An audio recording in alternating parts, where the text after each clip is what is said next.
पार्थ, विषयों के बारे में अज्ञान रात्रि के अंधकार के समान है। संसारी मनुष्यों की रात्रि के समय अज्ञानी नाशवान सांसारिक सुख उपभोगों में व्यस्त रहते हैं।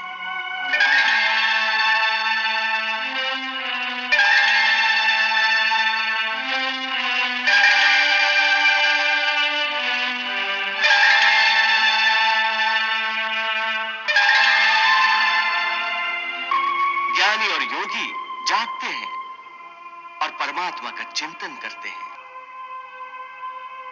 या निशा सर्वभूतानां तस्यां जागर्ति संयमी यस्यां जागृति भूतानि सा निशा पश्यतो मुनेः।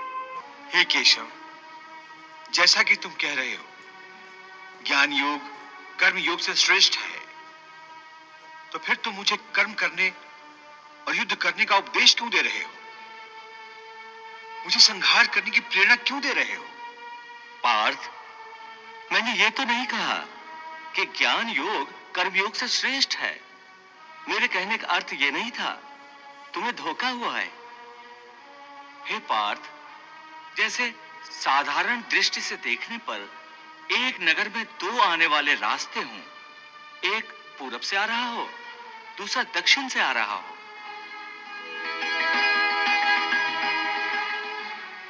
परंतु जिस तरह वो दोनों रास्ते अलग अलग दिशाओं से आते हुए एक ही नगर में पहुंचते हैं,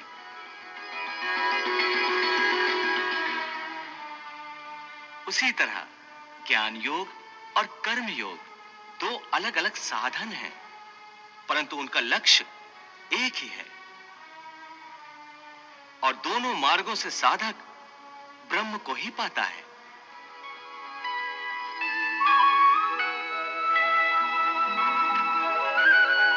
लोके अस्मिन् द्विविधा निष्ठा पुरा प्रोक्ता मया नघ ज्ञान योगेन सांख्यानाम कर्म योगेन योगिनाम। इसलिए दोनों योग उत्तम है, परंतु ज्ञान पर आधारित सांख्य योग की साधना कठिन है।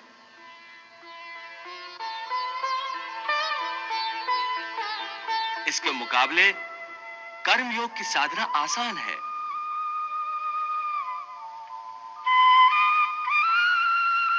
हे अर्जुन, मैंने पूर्व काल में भी इस लोक में रहने वालों के लिए दो प्रकार की निष्ठा कही थी।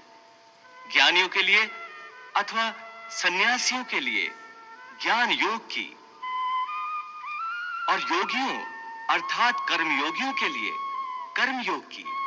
ये दोनों रास्ते प्राणी को भगवान तक ले जाते हैं।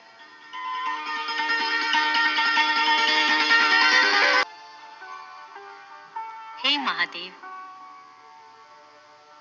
प्रभु ये बता रहे हैं कि संन्यास योग हो या कर्मयोग हो, दोनों ही परिस्थितियों में प्राणी कर्म से छूट नहीं सकता।